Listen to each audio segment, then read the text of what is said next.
आपके बोर्ड परीक्षा में इससे आउट क्वेश्चन और आएगा ही नहीं आएगा, ये 100% गारंटीड है। चाहे आपने स्टैंडर्ड मैथमेटिक्स चुना हुआ हो या बेसिक मैथमेटिक्स चुना हुआ हो, रियल नंबर में से बस इन्हीं 5 क्वेश्चंस की ही तैयारी करनी है। इससे ज़्यादा क्वेश्चन रियल नंबर में और आएगा ही नहीं आएगा।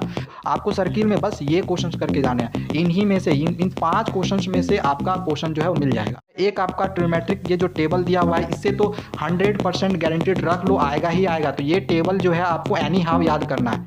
Hello everyone, this is your Roshan भैया।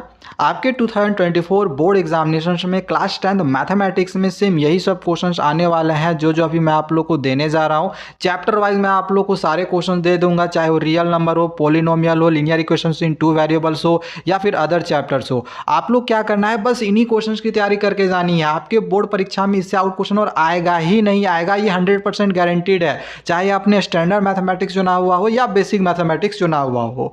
तो चलिए चैप्टर वाइज मैं आप लोगों को बताता हूं कि कौन कौन से क्वेश्चंस आपके बोर्ड एग्जामिनेशन में आएंगे और नहीं आएंगे, और ये भी बताऊंगा कि आपके इस चैप्टर से कितने मार्क्स के क्वेश्चंस आएंगे। जैसे रियल नंबर जो आपका पहला चैप्टर है, इस चैप्टर से आपके एग्जामिनेशन में 6 मार्क्स का क्वेश्चन आएगा और आपको रियल नंबर में से बस इन्हीं 5 क्वेश्चंस की ही तैयारी करनी है। इससे ज़्यादा क्वेश्चन रियल नंबर में और आएगा ही नहीं आएगा, ये 100% गारंटी है। इन 5 क्वेश्चंस के अलावे आपके रियल नंबर चैप्टर से एक भी क्वेश्चन और दूसरा नहीं आने वाला है। आप 6 मार्क्स यहाँ से गारंटीड लेकर आओगे, ठीक है। ये रियल नंबर का है। आगे मैं आप लोग को पॉलिनोमियल्स का भी बताऊंगा।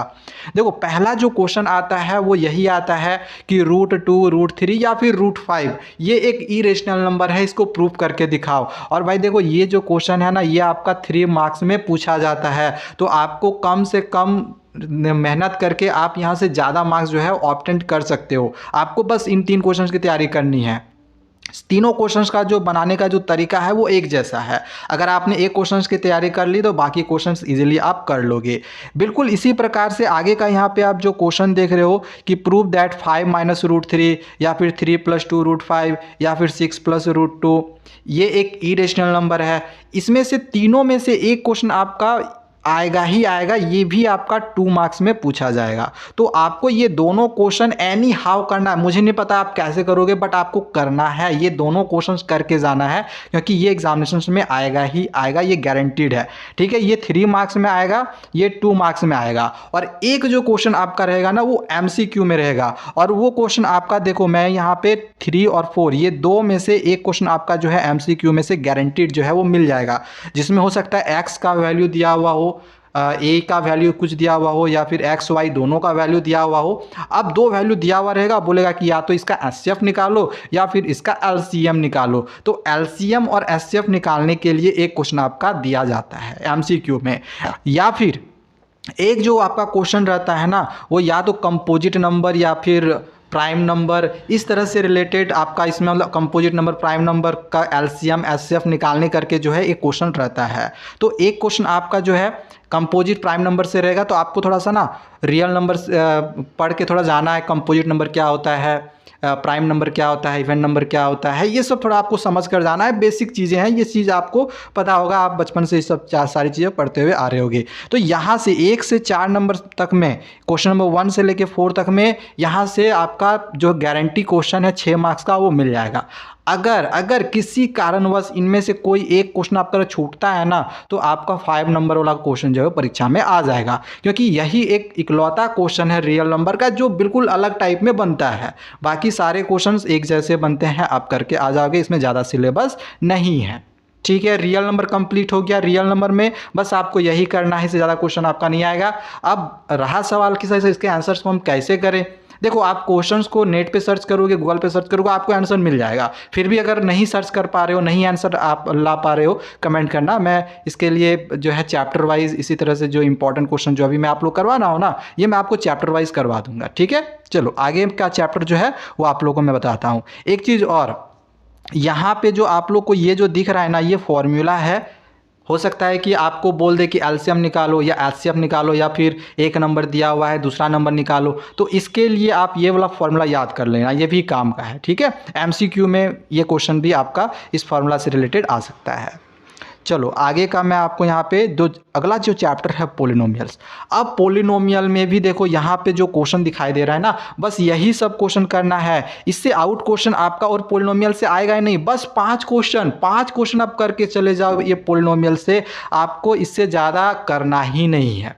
अब देखो पोलिनोमियल का जो मार्क्स है ये हमने यहाँ पे फिलहाल नहीं लिखा है, ये अब मैंने नहीं लिखा है। जो नंबर सिस्टम से आपके 6 नंबर के क्वेश्चन आएंगे, जो कि नंबर सिस्टम में एक ही चैप्टर है रियल नंबर, इसीलिए मैंने वहाँ पे लिख दिया है 6 मार्क्स।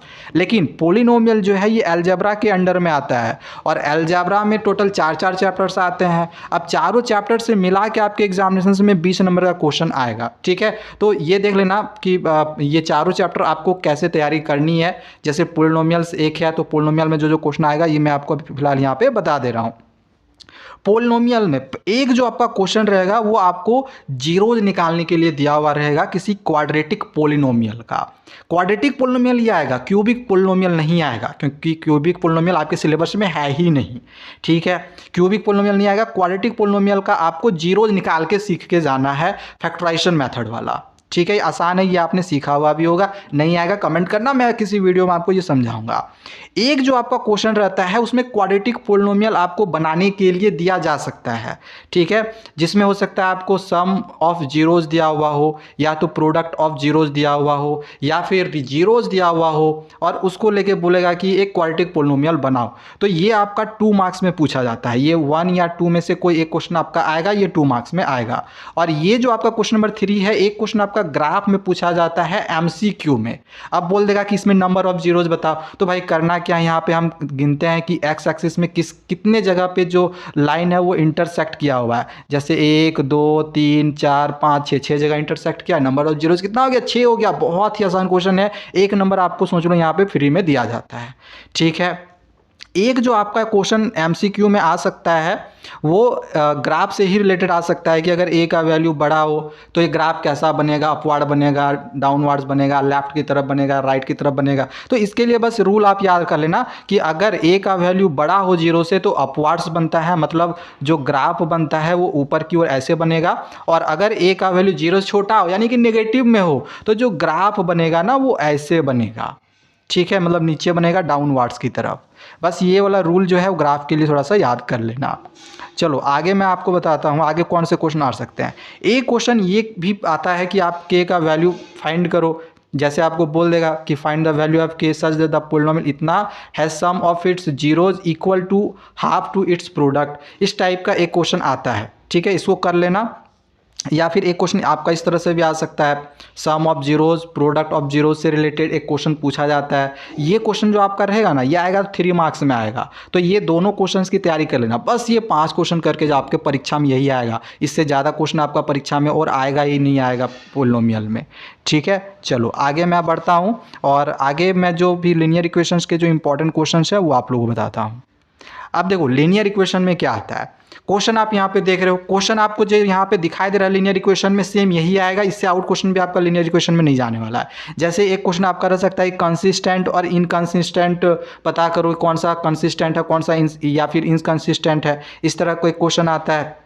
अब आपको पता होगा कि कंसिस्टेंट क्या होता है, जिसमें कम से कम एक सॉल्यूशन हो, ज़्यादा भी हो सकता है, इनफाइनाइट भी हो सकता है। और इनकंसिस्टेंट मतलब जिसमें एक भी सॉल्यूशन नहीं हो, यानी नो सॉल्यूशन, ठीक है। तो इसके लिए एक आप देख लेना कैसे हम कंसिस्टेंट इनकंसिस्टेंट पता करते हैं। पता होगा A1/A2 B1/B2 C1/C2 निकालते हैं। अगर सारा में से मतलब अगर इसमें से A1/A2 equal to B1/B2 is not equal to C1/C2 होता है तो ये होता है इनकंसिस्टेंट। बाकी A1/A2 not equal to B1/B2 A1/B2 equal to B1/B2 और इक्वल टू C1/C2 होता है तो वो होता है इन्फिनाइटली मैनी सॉल्यूशंस। ये सब आपको पता होगा, तो ऐसे हम पता कर सकते हैं कंसिस्टेंट है या फिर इनकंसिस्टेंट है। तो ये देख लेना कैसे हम कंसिस्टेंट इनकंसिस्टेंट पता करते हैं।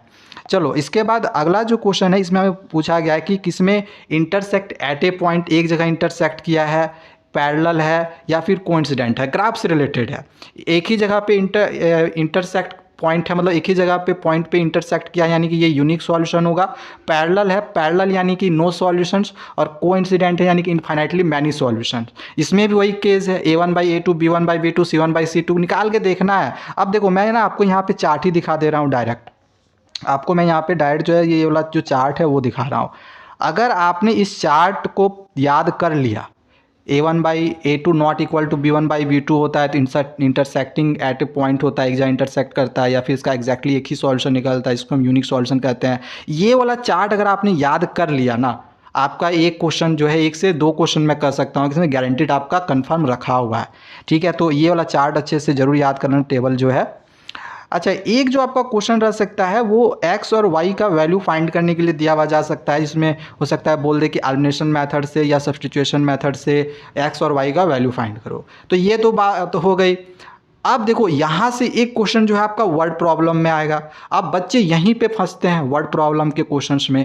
अब आपको वर्ड प्रॉब्लम के लिए मैं बहुत ज़्यादा क्वेश्चन तो आपको नहीं कहूँगा कि आप बहुत ज़्यादा क्वेश्चन की तैयारी करो। आपको बस क्या करना है, एनसीईआरटी का किताब उठाना है, एनसीईआरटी की किताब निकालो, एक्सरसाइज 3.2 निकालो, 3.2 का क्वेश्चन नंबर 3 का जो 3, 4 और 5 नंबर है, बस इसी क्वेश्चन को करके जाओ। या तो ये आएगा या तो एक्सरसाइज 3.3 का क्वेश्चन नंबर 2 का 3 और 4 आएगा। ये दोनों ही, ये जितने सारे क्वेश्चन दिखाई दे रहे हैं ना, ये सब वर्ड प्रॉब्लम क्वेश्चन ही है। इन्हीं 5 क्वेश्चन में से ही एक क्वेश्चन आपका परीक्षा में आएगा, ये 100% गारंटीड है। तो आपका जो वर्ड प्रॉब्लम का एक समस्या है ना, आपका यहाँ से दूर हो जाएगा। बस ये 5 क्वेश्चन आप एनसीईआरटी टेक्स्ट बुक से कर लेना।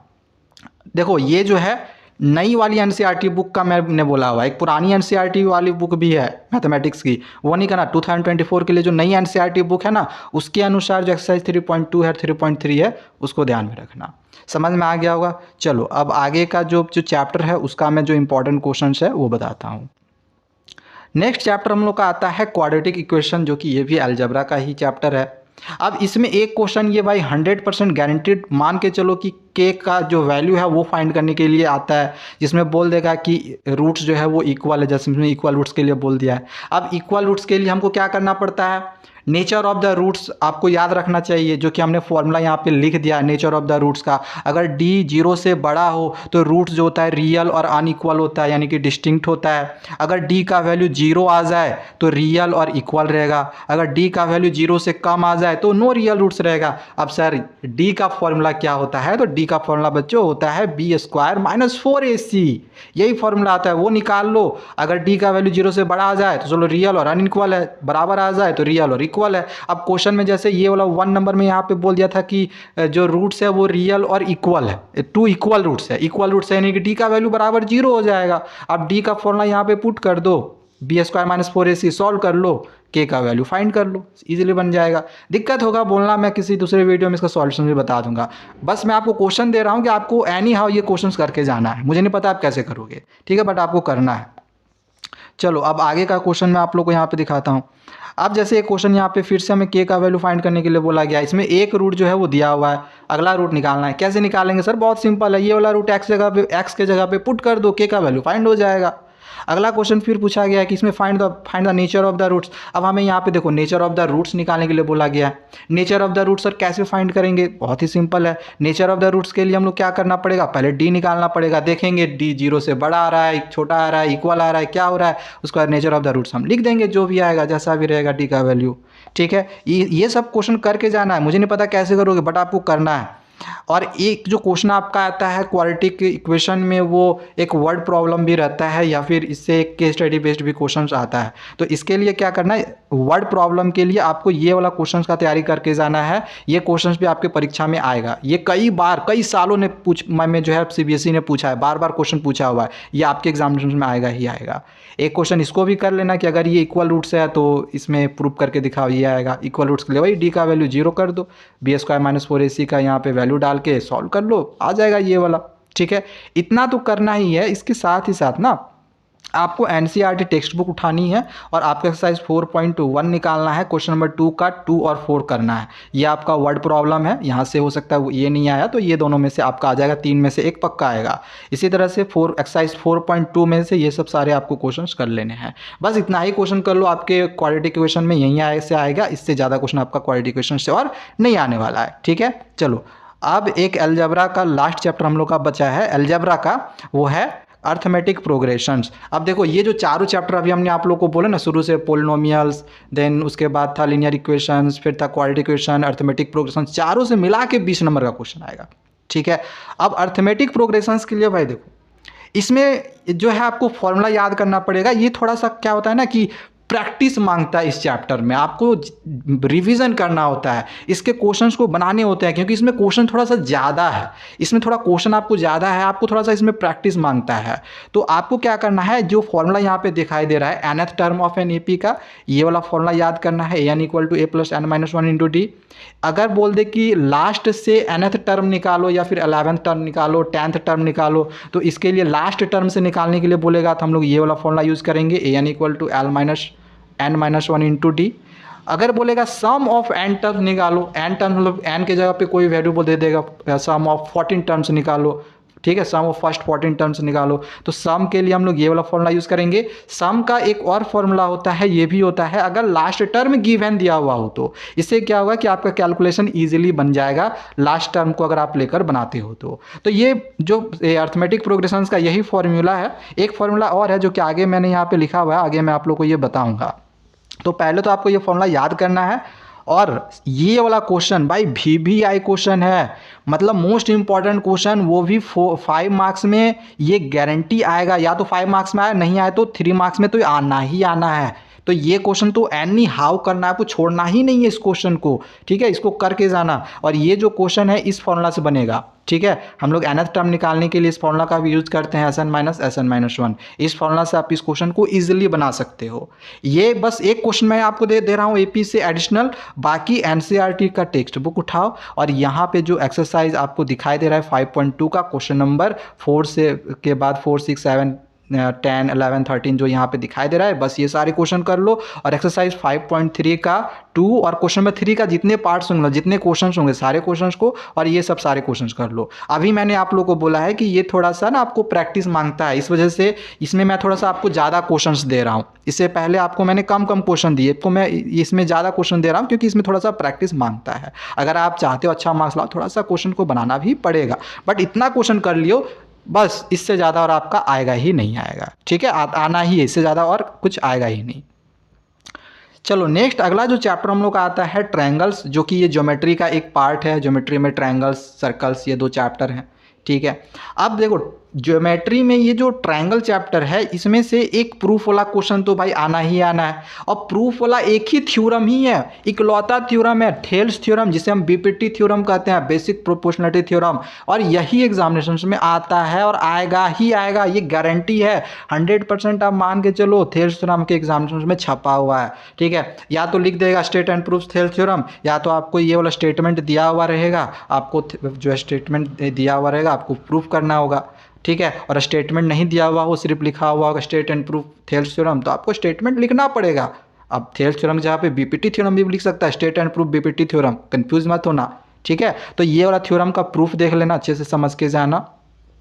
अगला इसमें एक टॉपिक आता है सिमिलरिटी ऑफ ट्रायंगल्स। तो इसमें से थ्योरम से क्वेश्चन तो नहीं आएगा, बट इसमें कुछ क्राइटेरिया है, जैसे एस सिमिलरिटी ऑफ ट्रायंगल्स में एस क्राइटेरिया, एस क्राइटेरिया, ए क्राइटेरिया है, AAA क्राइटेरिया। आपको बस ये क्राइटेरिया थोड़ा सा दिमाग में रखना है। क्यों कर रखना है, क्यों दिमाग में, क्योंकि इससे क्वेश्चंस बनेंगे, ठीक है। इस क्राइटेरिया से क्वेश्चंस आएंगे, 2 मार्क्स में, 3 मार्क्स में, 1 मार्क्स में क्वेश्चंस आएंगे।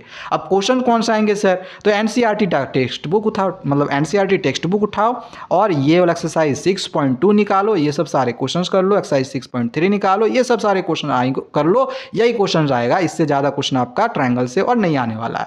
आएगा एक थ्योरम और आएगा 1 से 2 क्वेश्चन बस, और क्वेश्चन आएगा सिमिलरिटी से और थेल्स थ्योरम से। थेल्स थ्योरम अगर आया तो ठीक है, नहीं आया तो थेल्स थ्योरम का कन्वर्ट से जो है वो क्वेश्चंस आ जाएगा, जो कि एक्सरसाइज 6.2 में हमने आपको यहाँ पे क्वेश्चंस दे दिए हैं, ठीक है। समझ में आ गया कौन सा क्वेश्चन आएगा, कौन सा नहीं आएगा। अच्छा, अगला जो चैप्टर आता है वो है कोऑर्डिनेट ज्योमेट्री, और इसमें से ये गारंटीड है 6 मार्क्स का क्वेश्चन आना ही आना है, नो डाउट 6 मार्क्स का क्वेश्चन आएगा ही आएगा। अब कोऑर्डिनेट ज्योमेट्री में क्या है सर, तो एक तो है डिस्टेंस फॉर्मूला, जो कि होता है √x2 - x1 का whole square minus y2 - y1 का होल स्क्वायर, ये होता है। अब यहाँ पे ये 3 क्वेश्चन मैं आपको दे रहा हूँ, आपको क्या करना है, बस इन्हीं 3 क्वेश्चन की तैयारी करनी है। कोऑर्डिनेट ज्योमेट्री से डिस्टेंस फॉर्मूला से आना रहेगा, इन्हीं 3 में से एक क्वेश्चन गारंटी आ जाएगा। और सेक्शन फार्मूला से मैं आपको यहाँ पे दिखा रहा हूँ। सेक्शन फार्मूला क्या होता है यहाँ पे देख सकते हो आप। एक चीज़ और, इस तरह का क्वेश्चंस आता है कि एक्स एक्सिस पे पॉइंट बनता है तो उसमें वाई की वैल्यू जीरो होती है, उसका कोऑर्डिनेट एक्स एक्सिस पे जो होता है एक्स जीरो होता है, वाई एक्सिस पे जो कोऑर्डिनेट होता है वो जीरो वाई होता है। ये सब याद रखना, ठीक है। येलो में जो आपको बॉक्स के अंदर दिखाई दे रहा है ये याद रखने के लिए है, क्योंकि क्वेश्चन जो आपका बनेगा वो इन्हीं येलो बॉक्सेज में से ही बनेगा। या तो एक जो क्वेश्चन आपका बनता है वो मिड पॉइंट फार्मूला से बनता है, ये mid point formula section formula, या फिर यहाँ से जो क्वेश्चन है वो आता है एक्सरसाइज नेक्स्ट मतलब सेकंड वाला जो एक्सरसाइज है उससे। अब क्वेश्चन कौन कौन से आएंगे यहाँ पे देख लो, मैं आपको दिखा दे रहा हूँ। यही क्वेश्चन आएंगे, इससे आउट क्वेश्चन आपका नहीं आने वाला है, ठीक है। कोऑर्डिनेट ज्योमेट्री से ये इधर आपको 4 क्वेश्चन दिखाई दिए होंगे और ऊपर में आप लोग को यहाँ पे 3 क्वेश्चन, 4 3 7, यही सातों में से आ जाएगा। आपको एनसीईआरटी करने का भी जरूरत नहीं है, मत करना, बस यही सातों क्वेश्चन करके जाना, आपके परीक्षा में इन्हीं सातों में से ही आएगा। ये गारंटी है, 100% गारंटी है, क्वेश्चन इन्हीं में से आने वाला है, ठीक है। चलो अब आगे नेक्स्ट जो हम लोग का आता है वो है ट्रिग्नोमेट्री। ट्रिग्नोमेट्री में देखो 6 से 7 मार्क्स का क्वेश्चन आएगा। एक इसमें एप्लीकेशन ऑफ ट्रिग्नोमेट्री भी है ट्रिग्नोमेट्री में, तो वो आगे मैं आप लोग को बताऊंगा। अब जो ये ट्रिग्नोमेट्री चैप्टर है ना, ये टोटली फॉर्मूला बेस्ड चैप्टर है, इसमें बहुत ज़्यादा फॉर्मूला दिया हुआ है। तो अगर आप फॉर्मूला याद कर लेते हो तो डेफिनेटली इसके क्वेश्चंस को करके आओगे। मैं आपको क्वेश्चन बताऊंगा, पहले आपको ये 3 जो मेन फॉर्मूला है इस चैप्टर का वो याद करना है, ये कुछ छोटे छोटे फॉर्मूला हैं ये याद करना है, और ट्रिग्नोमेट्रिक आइडेंटिटीज़ बनाने के लिए ना आपको ये वाला जो फॉर्मूला है एल्जेब्रिक फार्मूला जिसको हम कहते हैं, ये सब कुछ फार्मूला याद करना पड़ेगा। इतना आपने याद कर लिया तो बस कुछ नहीं करो, डायरेक्ट क्वेश्चंस बनाना शुरू कर दो।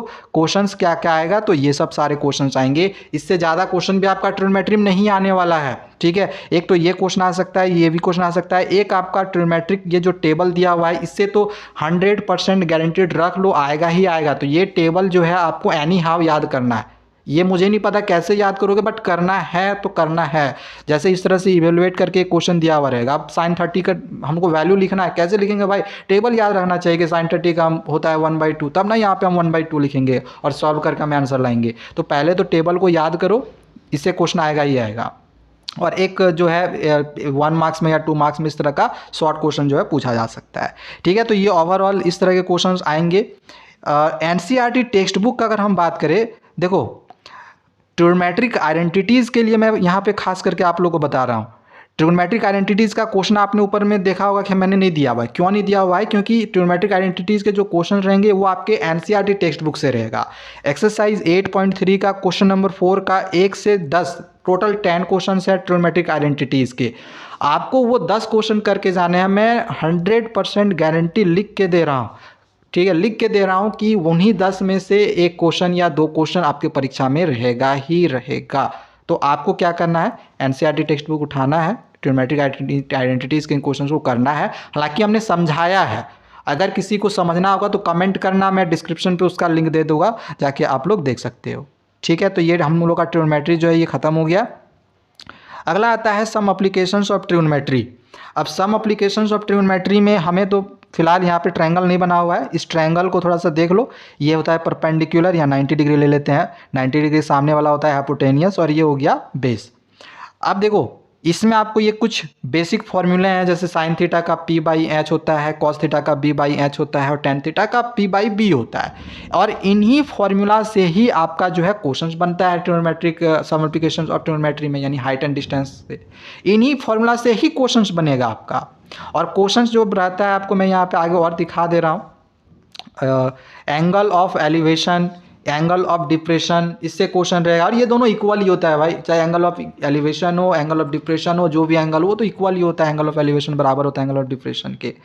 एक चीज़ और, किसी किसी क्वेश्चन में ना खास करके स्टैंडर्ड वालों को क्या करता है कि स्पीड वाला क्वेश्चन दे देता है कि इसका स्पीड कितना होगा। जैसे जो एरोप्लेन है वो जा रहा है किसी हाइट पर, अब बोल देगा कि यहाँ से यहाँ तक एरोप्लेन गया तो इसकी स्पीड कितनी थी। तो भाई पहले आप डिस्टेंस निकालो, टाइम गिवन दिया हुआ रहेगा, मान के चलो टाइम 2 सेकेंड दिया हुआ है, डिस्टेंस निकाल लिए। डिस्टेंस कैसे निकालोगे तो इन्हीं फॉर्मूला से जो ऊपर मैंने अभी आप लोग को यहाँ पे दिखाया था, इस फॉर्मूला से डिस्टेंस निकालने के लिए आप सीख लोगे, ठीक है। डिस्टेंस टाइम पता चल जाएगा, स्पीड आप इजीली निकाल सकते हो। स्टैंडर्ड वालों का स्पीड से क्वेश्चंस रहता है। इसके लिए √2 √3 का वैल्यू याद कर लेना। √2 का 1.141 होता है और √3 का 1.732 होता है। आगे इससे ज़्यादा रूट आपको याद नहीं करना है, क्योंकि इसी में से आपका जो आंसर है वो मिल जाएगा, क्वेश्चन जो है वो मिल जाएगा। अब इंपॉर्टेंट क्वेश्चन देख लो, यहाँ पे इंपॉर्टेंट क्वेश्चन ये सब सारे हैं, आप बस इन क्वेश्चन को कर लेना। एक क्वेश्चन जो है वो शैडो वाला आता है 2 मार्क्स में। 2 मार्क्स में आपका यहाँ से एक क्वेश्चन इस तरह से रह सकता है, बाकी ये सब क्वेश्चन आपका 5 मार्क्स में या फिर 3 या 4 मार्क्स में रहेगा। ठीक है, ये सब सारा क्वेश्चन कर लेना, मैं यहाँ पे आपको दिखा दे रहा हूँ। और उन क्वेश्चन को करने के बाद एनसीईआरटी का एक्सरसाइज 9.1 का बस ये क्वेश्चन कर लेना। क्वेश्चन इन्हीं में से आने का, इससे ज़्यादा क्वेश्चन आपका और नहीं जाने वाला है हाइट एंड डिस्टेंस से। ठीक है, नेक्स्ट अगला जो चैप्टर आता है वो है सर्किल। सर्किल में 2 थ्योरम है। थ्योरम एक पहला थ्योरम ये है, और ज़्यादातर चांस होता है कि आपके एग्जामिनेशंस में यही वाला थ्योरम आता है, तो इसको जरूर कर लेना। हालांकि इसको भी नहीं छोड़ना, सेकंड थ्योरम को ही मत छोड़ना, लेकिन चांस कम रहता है कि सेकंड थ्योरम आएगा, तो ये दोनों थ्योरम कर लेना। अब सर्किल में जो क्वेश्चन 1-2 रहता है ना, वो न्यूमेरिकल टाइप में रहता है। न्यूमेरिकल में देखो, यहाँ पे मैं 2 क्वेश्चन आपको दिखा रहा हूँ न्यूमेरिकल्स में, ये और एक डिग्री वाला और एक लेंथ वाला। इसमें से एक क्वेश्चन आपका गारंटी है 1 मार्क्स में रहेगा ही रहेगा, या तो 2 मार्क्स में भी रहता है ये कभी कभी, तो 1 से 2 मार्क्स में ये रहेगा। और प्रूफ करने वाला जो क्वेश्चन है, यहाँ पे क्वेश्चन देख लो, मैं सर्किल से आपको एनसीईआरटी का एक भी क्वेश्चन नहीं बोलूंगा कि करो, आपको सर्किल में बस ये क्वेश्चन करके जाने हैं। इन्हीं में से इन 5 क्वेश्चन में से आपका क्वेश्चन जो है वो मिल जाएगा। या तो थ्योरम आएगा, और थ्योरम नहीं आया तो ये क्वेश्चन आपका आ जाएगा, 3 मार्क्स में भी आ सकता है या तो 5 मार्क्स में भी आ सकता है। ठीक है, ये गारंटी 100% गारंटी है, सर्किल में से आपका यही क्वेश्चन आएगा, इससे ज़्यादा क्वेश्चन आपका और बिल्कुल भी नहीं जाने वाला है। ठीक है, इसको जरूर कर लेना। नेक्स्ट जो चैप्टर आता है वो है areas related to circle, mensuration का है। अब ये भी चैप्टर में, इस चैप्टर में भी बहुत सारे फॉर्मूले हैं, तो आपको क्या करना है, उन फॉर्मूला को याद करना है। जैसे एरिया ऑफ ट्रायंगल, ये एक फॉर्मूला है, इसका फॉर्मूला क्या होता है, 1/2 base Guna height. Area of equilateral triangle का फॉर्मूला भी हमें यूज करने के लिए इसमें मिलेगा ही मिलेगा, ये गारंटी है। ये इस फॉर्मूला का यूज होना ही है भाई, याद कर लेना। √3/4 साइड का स्क्वायर होता है, ये आना ही आना है। ठीक है, सरकमफेरेंस ऑफ सर्किल, इसका भी फॉर्मूला याद कर लेना, ये जरूरी है, ये सब सारा फॉर्मूला जरूरी है, ये आपका आएगा ही आएगा। और इसके बाद आपको यहाँ पे 3 और मेन फॉर्मूला जो है वो याद करना है। इन्हीं 3 मेन फॉर्मूला से ही क्वेश्चन जो है आपका बनेगा। कोई भी क्वेश्चन आएगा ना, अब अगर आपने ये 6 फॉर्मूला याद कर लिया तो आप कोई भी क्वेश्चन करके आओगे, और यही क्वेश्चन आएगा जो मैं भी आप लोग को दे रहा हूँ। ठीक है, एरिया ऑफ सेक्टर निकालने के लिए, ये देखो ये सेक्टर है। ठीक है, यहाँ पे अगर सेंटर ले ले तो ये वाला सेक्टर, और एरिया ऑफ सेक्टर का फॉर्मूला ये होता है θ/360 × πr²। एरिया ऑफ ये होता है, एक होता है माइनर सेक्टर और एक होता है मेजर सेक्टर। माइनर मतलब छोटा सेक्टर, मेजर मतलब बड़ा सेक्टर। जैसे अगर इसका निकालने बोलेगा तो हम लोग क्या निकालेंगे, एरिया ऑफ माइनर सेक्टर छोटा है, और इधर वाला हो गया एरिया ऑफ मेजर सेक्टर। एक चीज़ और याद रखना, मैं आपको यहाँ पे एक अच्छा जो ट्रिक वाला चीज़ बता रहा हूँ। जैसे एरिया ऑफ सेक्टर तो याद हो गया, तो ये मेरा माइनर सेक्टर का एरिया निकला। क्वेश्चन में आ जाए कि एरिया ऑफ मेजर सेक्टर निकालो, तो मेजर सेक्टर कैसे निकालेंगे, फॉर्मूला यही रहेगा। बस आपको क्या करना है कि ये सर्किल का पूरा एरिया क्या होता है, πr²। इसमें हमको क्या करना है, एरिया ऑफ माइनर सेक्टर को घटा देना है, तो आपका एरिया ऑफ मेजर सेक्टर निकल जाएगा। सिंपल है। वही चीज़ जो है एरिया ऑफ सेगमेंट में आता है। अब देखो ये वाला है सेगमेंट, ठीक है, एरिया ऑफ सेगमेंट का जो फॉर्मूला होता है यहाँ पे आप देख लो, ये फॉर्मूला होता है θ/360 × πr² minus area of triangle. अब देखो ये तो एरिया ऑफ सेक्टर ही है, पूरा सेक्टर था, और इसमें ये देखो ये ट्रायंगल आ रहा है, तो इस ट्रायंगल का एरिया को अगर हम घटा देंगे पूरा में से, तो ये जो सेगमेंट है वो निकल जाएगा ना। तो एरिया ऑफ सेगमेंट का ये फॉर्मूला होता है। अगर बोल दे कि ये देखो ये माइनर सेगमेंट का, अगर बोल दे कि मेजर सेगमेंट निकालो, तो फिर से वही काम करेंगे, फिर से इसको हम πr² में से एरिया ऑफ सेगमेंट को घटा देंगे, मतलब एरिया ऑफ माइनर सेगमेंट को घटा देंगे। ठीक है, समझ में आ गया।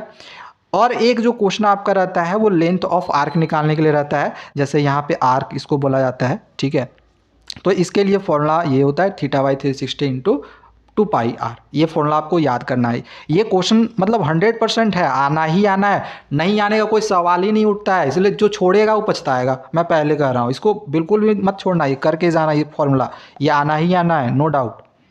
अब क्वेश्चन भाई, क्वेश्चन देखो, पहला क्वेश्चन जो है इसमें हमें लेंथ और एरिया ऑफ सेक्टर और आर्क लेंथ निकालना है, दोनों का फॉर्मूला ऊपर में बता दिया। अब इस क्वेश्चन में हमें एरिया निकालना है फील्ड का जो नहीं चल रहा हो, तो इस तरह के क्वेश्चंस एनसीईआरटी में भी दिए हुए हैं। हालांकि बहुत ही ईजी क्वेश्चन है, करके देखना, ट्राई करना, नहीं बनेगा तो कमेंट करना, बता दूंगा, नेट में सर्च करना ना, मिल जाएगा, ठीक है, सीख लेना एक बार। इसके बाद देखो यहाँ पे हमें एरिया ऑफ द सेगमेंट निकालना है, मेजर सेगमेंट नहीं निकालना है, माइनर सेगमेंट निकालना है। सिर्फ एरिया अगर सेगमेंट आ जाए ना तो मेजर मत निकालना, माइनर निकालना। अगर लिखे कि मेजर निकालो तब निकालना मेजर। एरिया ऑफ सेक्टर निकालना, इसमें भी हमें वही एरिया ऑफ माइनर सेक्टर जो है वो निकाल देना है। इसके बाद अगला जो यहाँ पे क्वेश्चन आ रहा है, एक क्वेश्चन ये वाला देखो, यहाँ पे एरिया ऑफ मेजर बोल दिया, अब हमको यहाँ पे मेजर निकालना पड़ेगा। मेजर सेगमेंट हमको निकालना है और माइनर सेगमेंट भी निकालना है। तो एरिया ऑफ मेजर सेगमेंट का फॉर्मूला अभी हमने बताया ना, एरिया ऑफ सर्किल लिख के एरिया ऑफ माइनर सेगमेंट घटा दो, हो गया एरिया ऑफ मेजर सेगमेंट। समझ में आ गया? तो यही क्वेश्चन आपके आएंगे, और कुछ क्वेश्चन जो है आपको टेक्स्ट बुक का कर लेना, एनसीईआरटी टेक्स्ट बुक का, ये सब सारे क्वेश्चन, बस इससे ज़्यादा और आपको कुछ भी नहीं करना है, क्वेश्चन यहीं से आने वाला है, ठीक है। चलो अगला चैप्टर मैं आप लोग को यहाँ पे दिखाता हूँ, और कौन सा चैप्टर हम लोग का बच गया। मेंसुरेशन का अगला चैप्टर है वॉल्यूम एंड सरफेस एरिया। देखो इसमें आपको पता होगा कि इसमें या तो क्यूबाइड से क्वेश्चन आएगा, या तो क्यूब से आता है, या तो आपको सिलेंडर से क्वेश्चन देगा, स्फेयर से या हेमिस्फेयर या कोन से, इन्हीं में से क्वेश्चन रहेगा, इससे ज़्यादा क्वेश्चन आपको रहेगा नहीं। तो आपको ये क्या करना है, इसमें फॉर्मूला याद करना है, क्योंकि इसमें से भी अगर जब तक आपको फॉर्मूला याद नहीं रहेगा आप इस चैप्टर के क्वेश्चन को नहीं कर सकते हो। तो आपको सबसे पहले क्यूबाइड का जो लेटरल सरफेस एरिया होता है, लेटरल सरफेस एरिया हम लोग समझ में आ रहा है। देखो जो चपटी चीज़ें होती है जैसे स्क्वायर के फॉर्म में या तो फिर रेक्टेंगल के फॉर्म में, उसको लेटरल बोला जाता है, ठीक है। लेटरल को ही कर्व सरफेस एरिया बोलते हैं। कर्व कब बोलते हैं, जब हम सिलेंडर लेंगे या कोन लेंगे उस समय, क्योंकि नीचे मतलब वो कर्व टाइप में होता है, सर्किल टाइप में होता है, ठीक है। तो लेटरल ही कर्व बन जाता है, तो लेटरल को ही कर्व बोला जाता है। और एक चीज़ आपको मैं और बता दूँ कि लेटरल सरफेस एरिया हम कब निकालते हैं। लेटरल सरफेस एरिया आप एज्यूम करो अपने रूम को, जिस रूम में बैठे हुए हो, तो आपका जो चार दीवार है उसको लेते हैं, टॉप का फ्लोर जो है मतलब जो आपका सीलिंग है और जो नीचे वाला जो ज़मीन है उसको हम नहीं लेते हैं लेटरल सरफेस एरिया में, सिर्फ चारों वॉल को लेते हैं। इसी वजह से lateral surface area area of 4 walls के बराबर होता है। इसका फॉर्मूला आता है 2 × L+B, और यहाँ पे H छूट गया है, मल्टीप्लाई H भी होगा, ठीक है। टोटल सरफेस एरिया का फॉर्मूला होता है 2LV + BH × HL। इसका वॉल्यूम होता है LVH और डायगोनल होता है L² + B² + BH², ठीक है। बिल्कुल सेम इसी प्रकार से क्यूब का भी है। क्यूब में भी अगर हम लेटरल सरफेस एरिया लेंगे तो टॉप और नीचे, टॉप एंड बॉटम को नहीं लेंगे, चारों वॉल को लेंगे। तो इसीलिए इसमें भी एरिया 4 वॉल्स लिखे हैं। इसका फॉर्मूला 4 × A² होता है। एरिया टोटल सरफेस एरिया इसका 6A² होता है। वॉल्यूम A का पावर 3 होगा, या मिस्टेक है, A का पावर 3 होगा, और डायगोनल होता है √3A, ठीक है। अगला आ जाओ सिलेंडर। अब देखो सिलेंडर आ गया तो ये तो कर्व्ड होता है ना ये चीज़, तो इसी वजह से इसमें हम कर्व लेते हैं, लेटरल नहीं लेते हैं, ठीक है। लेटरल चपटा में लेते हैं, मतलब स्क्वायर या रेक्टेंगल में। तो कर्व्ड सरफेस एरिया का फॉर्मूला होता है, इसमें हम सरकमफेरेंस और हाइट को मल्टीप्लाई कर देते हैं। सरकमफेरेंस और हाइट को सर क्यों मल्टीप्लाई करते हैं, क्योंकि ये बहुत सारे सर्किल से हो के बना हुआ होता है। तो सरकमफेरेंस और सर्किल का फॉर्मूला 2πr होता है, और एस से मल्टीप्लाई कर दिया, मतलब एक हाइट बनते जा रहा है, तो बन गया मेरा curved surface area of cylinder, ठीक है। इसका फॉर्मूला होता है 2πRH, ओके।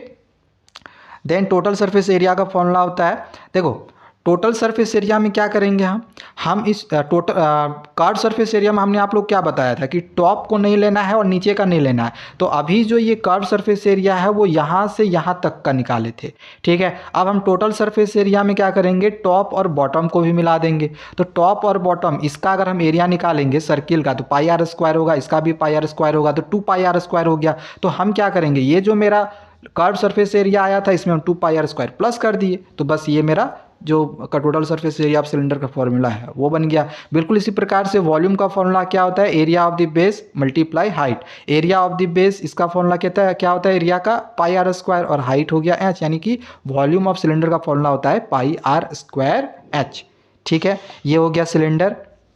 चलो आगे बढ़ते हैं, आगे आते हैं हम स्फेयर में। अब स्फेयर का जो यहाँ पे आपको फॉर्मूला दिखाई दे रहा होगा, इसमें स्फेयर में लेटरल कर्व्ड ये सब नहीं होता है। क्यों नहीं होता है, क्योंकि ये इसमें टॉप और बॉटम नहीं होता है, ठीक है। इसलिए इसमें डायरेक्ट सरफेस एरिया होता है, इसका फॉर्मूला होता है πr², और इसका वॉल्यूम होता है जो कि होता है 4/3 πr³। और हेमीस्फेयर का फॉर्मूला इसमें भी जो होता है, इसमें देखो इसमें तो आपका बॉटम जो है वो तो शामिल है, या फिर टॉप खाली रहेगा। तो इस वजह से इसमें क्या करते हैं हम लोग, एक तो मेरा 2πr² होता ही है इसमें, ठीक है, आधा हो गया तो, और साथ में पाई आर स्क्वायर हम ऐड भी कर देते हैं तो इसमें 3 पाई आर स्क्वायर हो जाता है। तो सरफेस एरिया ऑफ हेमिस्फीयर का फॉर्मूला 3 पाई आर स्क्वायर और वॉल्यूम है आधा कर दिए तो 2/3 पाई आर क्यूब हो जाएगा। ठीक है, चलो एक लास्ट फॉर्मूला आता है cone. Curve surface area of cone का फॉर्मूला होता है पाई आर एल। एल क्या है, तो एल है स्लैंट हाइट, इसका फॉर्मूला होता है H square plus R square. अब क्यों होता है, क्योंकि यहाँ पे होता है 90 डिग्री और इसके सामने होता है हाइपोटेनियस। अब हाइपोटेनियस है तो इसका फॉर्मूला होता है ना एच स्क्वायर मतलब बी स्क्वायर प्लस बेस का स्क्वायर प्लस परपेंडिकुलर का स्क्वायर। तो बेस आर है, जो परपेंडिकुलर है एच है, तो इसी वजह से H square plus R square हो गया। बहुत कॉमन सा चीज़ है। इसका टोटल सरफेस एरिया का formula pi R L plus pi are square करेंगे, क्योंकि यहाँ से यहाँ तक पाई आर एल हुआ था, नीचे वाला सर्किल का पाई आर स्क्वायर कर दिए तो इसका फॉर्मूला बन गया pi r into r plus l. ठीक है, टोटल सरफेस एरिया। और वॉल्यूम का formula 1/3 pi are square h. अब देखो यहाँ पे आपको वॉल्यूम में से क्या करना है, पहले क्या था कि एक वाटर फ्लोइंग टाइप में एक क्वेश्चन आता था कि वाटर जो है इतना इस तरह से फ्लो कर रहा है, इसका वॉल्यूम क्या होगा। बट अब वो जो आपके सिलेबस से हटाया है, आपको बस यहाँ पे एग्जाम्पल 247 करना है, एक्सरसाइज 12.1 का एनसीईआरटी किताब का ये क्वेश्चन करना है और एक्सरसाइज 12.2 का ये क्वेश्चन करना है नई वाले एनसीईआरटी बुक से। ठीक है, बस आप इतना क्वेश्चन कर लो, इससे ज़्यादा आपको वॉल्यूम में और कुछ भी करने का ज़रूरत नहीं है। ठीक है, चलो नेक्स्ट जो चैप्टर हम लोग का आता है वो है स्टैटिस्टिक्स। भाई देखो स्टैटिस्टिक्स बहुत ही इंपॉर्टेंट चैप्टर है, आसान भी है, ये आपको नंबर देता है, इजी में आता है। ठीक है, इसमें आता है क्या क्या, हमको मीन मोड या फिर मीडियन निकालने के लिए दिया जाता है। ये फॉर्मूला रट लो, ये क्वेश्चन आपके एग्जामिनेशन में आएगा ही आएगा। मीन मोड या मीडियन, इसमें से दो का वैल्यू दिया हुआ रहेगा, तीसरा बोलेगा कि निकाल लो, जैसे मीन का दे दिया, मोड का दे दिया, बोल दिया मीडियन निकालो, तो ये वाला फॉर्मूला याद नहीं रहेगा तो कैसे निकालोगे, इसको जरूर कर लेना। ठीक है, तो इसमें मीन मोड मीडियन निकालने के लिए रहता है, मिसिंग फ्रीक्वेंसीज निकालने के लिए रहता है। जैसे फ्रीक्वेंसी जो रहता है वो दिया हुआ रहता है एक टेबल के में, और बोला जाता है इसमें 2 फ्रीक्वेंसी मिसिंग है या तो 1 फ्रीक्वेंसी मिसिंग है। अब फ्रीक्वेंसी में हो सकता है मिसिंग फ्रीक्वेंसी में P और Q डाल दे, X या Y डाल दे, कुछ भी डाल सकता है, A B भी डाल सकता है। तो आपको वो मिसिंग फ्रीक्वेंसी निकालना होता है। ठीक है, एक तो इस तरह से आता है मिसिंग फ्रीक्वेंसी टाइप में। एक क्वेश्चन आपका मॉडल क्लास निकालने आता है। मॉडल क्लास कैसे निकालते हैं, मोड से हम मॉडल क्लास निकालते हैं। तो हम देखते हैं कि जो फ्रीक्वेंसी दिया है उसमें से सबसे बड़ा नंबर कौन सा है, जो हाईएस्ट फ्रीक्वेंसी होता है। ठीक है, उसके बगल में जो क्लास इंटरवल होता है उसी को हम लोग बोलते हैं मॉडल क्लास। ठीक है, इसी प्रकार से हम लोग को मीडियन क्लास भी निकालने के लिए किसी किसी क्वेश्चन में रहता है एमसीक्यूज में। तो इसमें हम लोग क्या करते हैं, पहले जो टोटल फ्रीक्वेंसी होती है यानी एन का वैल्यू, सारे फ्रीक्वेंसी को प्लस कर लेंगे, 2 से काट देंगे। अब जो वैल्यू मिला, जैसे वैल्यू अगर मान के चलो 100 मिला, फिर हम देखेंगे CF में यानी कम्युलेटिव फ्रीक्वेंसी में नियरेस्ट 100 के पास कौन सा है। नियरेस्ट 100 के पास जो बड़ा ग्रेटर वाला नंबर होगा, ठीक है, उसको हम लेते हैं। जैसे एग्जांपल ले लो, यहाँ पे से 10 से 20 हम एक क्लास इंटरवल लिए, मैं यहाँ पे थोड़ा फ्रेशली दिखा दे रहा हूँ। मान के चलो हम 10 से 20 एक क्लास इंटरवल लिए, 20 से 30 क्लास इंटरवल लिए, 30 से 40 क्लास इंटरवल लिए। ठीक है, और मेरा जैसे 100 ही आया था। अब यहाँ पे CF में 99 है, यहाँ पे मान के चलो 105 है, और यहाँ पे मान के चलो 112 है। अब खुद सोचो हम कौन सा नियरेस्ट ग्रेटर CF होगा, तो मेरा ये होगा। ठीक है, अब मान के चलो 100 आया था मेरा n/2 निकालने के बाद। ठीक है, ये वाला आया था 100, तो 100 हमको लेना है, ग्रेटर लेना है। तो 99 तो ले नहीं सकते हैं क्योंकि ये 100 जो है 100 से छोटा है। 105 ले सकते हैं क्योंकि ये 100 से बड़ा है और नियर है, ये तो फिर ज़्यादा हो जा रहा है, तो इसको हम नहीं ले सकते हैं। ठीक है, चलो अब इसके बाद आगे और कौन कौन से क्वेश्चंस आ सकते हैं। देखो, एक तो आपका फिर जो आता है वो अपर लिमिट या फिर लोअर लिमिट किसी क्लास इंटरवल का बोल दे। वो जो क्लास इंटरवल है वो मॉडल क्लास का भी हो सकता है या फिर मीडियम क्लास का भी हो सकता है। बोल देगा कि ये क्वेश्चन है, ये दे देगा, ये क्वेश्चन है, बोल देगा कि इसका मॉडल क्लास का जो लोअर लिमिट है वो निकालो, या तो मीडियम क्लास का लोअर लिमिट निकालो या अपर लिमिट निकालो। अब देखो यहाँ पे जैसे ये क्लास इंटरवल है तो इसको हम लोग बोलते हैं अपर लिमिट, इसको बोलेंगे लोअर लिमिट। ठीक है, क्लास इंटरवल का इधर वाला लोअर लिमिट, इधर वाला अपर लिमिट। ठीक है, तो बस 40 लिख देना है, ये MCQs में ये आपका काम देगा। अब जो आपका 3, 4 या 5 मार्क्स में क्वेश्चंस बनता है वो आपको मैं यहाँ पे दिखाता हूँ। क्वेश्चन जैसे कि मीन से आता है, तो मीन का आपको 2 मेथड पढ़ना है। एक डायरेक्ट मेथड जो कि होता है sigma FI XI by sigma FI, और मीन का एक होता है एज्यूम मीन मेथड जो कि होता है A plus sigma FI DI by sigma FI। ए क्या करते हैं हम लोग, एज्यूम करते हैं, जो फ्रीक्वेंसी में सबसे जो ग्रेटर नंबर होगा उसको एज्यूम कर लेते हैं A, और फिर DI निकालते हैं XI माइनस A फॉर्मूला से, और फिर इसको हम आगे जो है सॉल्व करते हैं। अगर आपको नहीं समझ में आएगा कि कैसे हम एज्यूम मीन मेथड से मीन निकालते हैं, कमेंट करना, मैंने किसी वीडियो में सिखाया हुआ है, उसका भी लिंक डिस्क्रिप्शन पे दे दूंगा। ठीक है, तो एक तो मीन निकालने के लिए आ सकता है, एक जो आपका क्वेश्चन आएगा वो मोड निकालने के लिए आएगा। मोड का फॉर्मूला ये होता है एल प्लस एल क्या है, लोअर लिमिट है। ठीक है, ध्यान रखना, अभी ऊपर में लिमिट का बात किया था ना, लोअर लिमिट अपर लिमिट, तो लोअर लिमिट है एल, फिर F1 minus F0 to F1 minus F0 minus F2 multiply H. H होता है क्लास इंटरवल का डिस्टेंस, जैसे ये जो हमने 10 से 20 ये क्लास इंटरवल लिया, तो इसका जो डिफरेंस होगा 20 minus 10 that is class interval. Class interval का भी नेगेटिव में मत लेना। अच्छा, F1 क्या है, तो जो मॉडल क्लास आएगा, मोड निकाल रहे हैं ना, यानी जो मॉडल क्लास आएगा तो उसका फ्रीक्वेंसी जो रहेगा वही फ्रीक्वेंसी हो गया F1। ठीक है, उसके बाद F0 क्या है, तो frequency of preceding model class, जो मॉडल क्लास का फ्रीक्वेंसी आया था उसके ऊपर वाला, और F2 क्या होगा, तो जो मॉडल क्लास का फ्रीक्वेंसी आया था उसके आगे वाला, सक्सीडिंग वाला।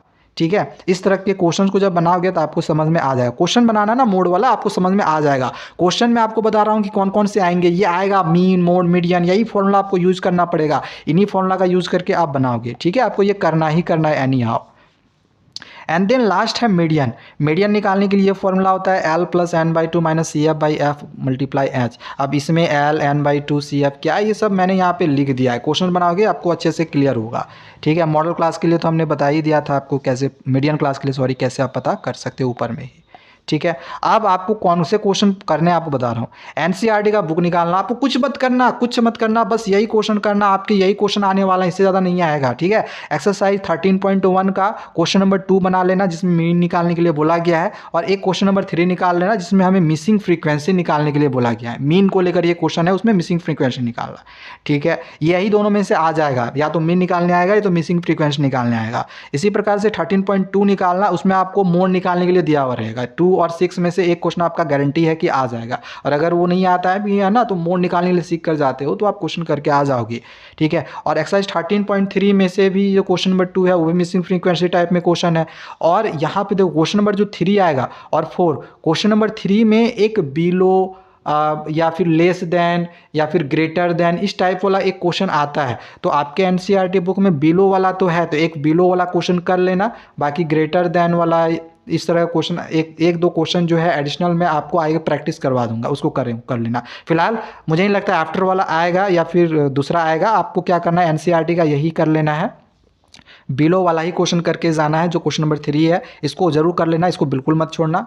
और एक जो आपका क्वेश्चन नंबर 4 रहेगा इसको भी कर लेना, क्योंकि ये भी थोड़ा अलग टाइप का क्वेश्चन है। क्यों, क्योंकि इसमें जो क्लास इंटरवल है ना वो कॉन्टिन्यूअस नहीं है। कॉन्टिन्यूअस कहने का मतलब है जैसे कि क्लास इंटरवल में लिए 10 से 20, ठीक है, अगर यहाँ पे हम 20 से 30 क्लास इंटरवल लेते, 30 से 40 ले लेते, तो ये क्लास इंटरवल कॉन्टिन्यूअस है। लेकिन इसी में अगर हम 10 से 20 लिए, फिर 21 से हम मान के चलो 31 ले लिए, फिर 32 से 42 ले लिए, भाई ये कॉन्टिन्यूअस नहीं है। ठीक है, 10 यहाँ 20 से स्टार्ट होता तब ये कॉन्टिन्यूअस होता, तो यहाँ तो 21 से स्टार्ट हो गया। तो इस तरह का जो एक क्वेश्चन है इसको कर लेना। ठीक है, बना के देखना, नहीं बनेगा कमेंट करना, मैंने समझाया हुआ है, मैं डिस्क्रिप्शन पे उसका लिंक दे दूंगा, देख सकते हो।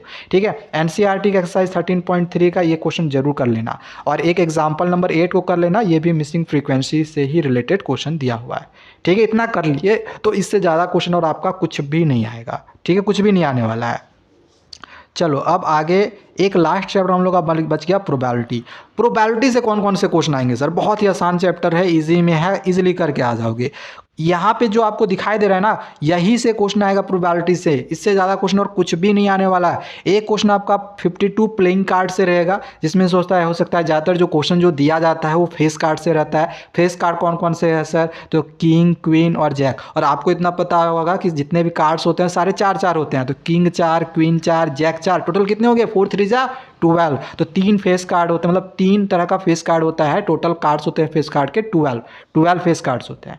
ठीक है, रेड कार्ड टोटल 26 होता है 52 में से, और 52 में से टोटल 26 ब्लैक कार्ड होता है। Red 26, black 26। रेड कार्ड में से 13 जो होता है वो हार्ट कार्ड होता है रेड कलर का, और डायमंड ये भी रेड कलर का होता है 13, और ब्लैक में क्लब और स्पेड होता है 13 करके। ठीक है, क्वेश्चन आपका यहाँ से बनेगा ही बनेगा। आगे मैं आपको दिखा दे रहा हूँ कि इसमें क्या क्या क्वेश्चन है एनसीईआरटी में, आपके वहीं से एक क्वेश्चन आएंगे, उसको जरूर कर लेना। या तो जो क्वेश्चन आता है वो डाइस थ्रोन वाला है। डाइस थ्रोन कहने का मतलब है जो पासा होता है जिसमें 1 2 3 4 5 6 तक नंबर रहता है, तो पासा आप एक बार फेंक रहे हो डाइस जो है वो एक बार फेंक रहे हो, इससे क्वेश्चन आ सकता है, या तो 2 बार फेंक रहे हो, इससे क्वेश्चन आ जा सकता है। स्टैंडर्ड वालों का खास करके 2 टाइम्स वाला आता है, बेसिक वालों का 1 टाइम्स में भी पूछा जाता है। इसी प्रकार से टॉइन टॉस, कितना बार कॉइन का टॉस कर रहे हो, 1 बार 2 बार 3 बार, बेसिक वालों का 2 बार टॉस करने तक आता है, और जो स्टैंडर्ड वाले हैं उनको 3 बार तक कॉस्ट टॉइन करने का आता है। ठीक है, तो इसको जरूर कर लेना, इसको बिल्कुल भी छोड़ना नहीं है। और एक क्वेश्चन जो रहता है वो बॉल कंटेंट्स करके रहता है कि आपके बॉक्स में मतलब किसी बैग में या किसी बॉक्स में red blue green white violet इस तरह कलर वाला बॉल्स है, उसका प्रोबेबिलिटी क्या है, इस टाइप में क्वेश्चन रहता है। तो इस क्वेश्चन का जो पैटर्न है वो आपका यही है, यहीं से क्वेश्चन बनेगा, इससे ज़्यादा क्वेश्चन और आता नहीं है प्रोबेबिलिटी में। और एक ये फॉर्मूला है पीई, यानी प्रोबेबिलिटी का फॉर्मूला होता है number of favourable outcomes by total number of outcomes. इसी क्वेश्चन से, मतलब प्रोबेबिलिटी के जो क्वेश्चन होते हैं ना, इसी फॉर्मूला से ही बनता है, ये आपका मेन फॉर्मूला है, इसको तो करना ही करना है यार। ठीक है, और इससे जो क्वेश्चन आपको यहाँ पे जो दिखाई दे रहा है, इससे आपका एमसीक्यूज आता है। ठीक है, पीई का वैल्यू दिया हुआ रह सकता है, या तो पी नॉट ई का वैल्यू दिया हुआ रह सकता है, तो आपको बोलेगा पीई निकालो। यहाँ पे मिस्टेक हुआ है थोड़ा सा, यहाँ पे पीई होगा। ठीक है, पी और ऐसे ई कर लेना। ठीक है, यहाँ पे इसके जगह पे। और इसका मतलब हो गया कि प्रोबेबिलिटी जो होता है या तो 0 होता है या तो 1 से कम होता है। प्रोबेबिलिटी कभी भी 1 से ज़्यादा नहीं होता है। ठीक है, 0 हो सकता है, पॉइंट में आप कुछ भी ले सकते हो, 0.3 0.325 कुछ भी। ठीक है, मतलब 0 और 1, 0 हो सकता है, 0 और 1 के बीच में कोई भी नंबर हो सकता है, या तो 1 भी हो सकता है, लेकिन 1 से ज़्यादा नहीं हो सकता है। 0 और 1 हो सकता है, लेकिन 0 से कम और 1 से ज़्यादा नहीं हो सकता है। ठीक है, इसका मतलब ये हो गया। तो यहाँ से आपका एमसीक्यूज बनता है, इसीलिए मैंने ये चीज़ लिख दिया है, ये इससे आपका क्वेश्चन बनेगा। ठीक है, और एनसीईआरटी का आपको जो क्वेश्चन है आपको करना एक्सरसाइज 14.1 का क्वेश्चन नंबर 1, 4 और 5। इसके बाद क्वेश्चन नंबर जो 9 है वो बैग कॉन्टेंट्स वाला रहेगा, यानी बॉल्स वाला क्वेश्चन रहेगा, उसको जरूर कर लेना। क्वेश्चन नंबर जो 13 है वो डाइस वाला है, उसको कर लेना। क्वेश्चन नंबर 14 कार्ड वाला है, उसको तो जरूर ही कर लेना। क्वेश्चन नंबर 13 क्वाइन वाला है, वो भी 3 बार जो क्वाइन होता है वो टॉस करने वाला है, तो ये 3 बार क्वाइन टॉस करने वाला क्वेश्चन होगा, इसको कर लेना। क्वेश्चन नंबर 23 और एक क्वेश्चन नंबर 24, ये भी डाइस वाला क्वेश्चन है। बस ये इतने सारे क्वेश्चंस की तैयारी कर लेना, आपको 80 में 80 लाने से कोई नहीं रोक सकता, ये मैं आपको 100% गारंटीड लेकर बोल रहा हूँ। इतने क्वेश्चन कर लो, 80 में 80 आएगा, ये पक्का है। तो चलो आज के लिए इतना ही। अगर साइंस की तैयारी भी अगर आपको इसी तरह से करनी होगी, कमेंट करना, बहुत ही जल्दी आप लोग के लिए साइंस की वीडियोस भी आ जाएगी। Thank you, bye bye.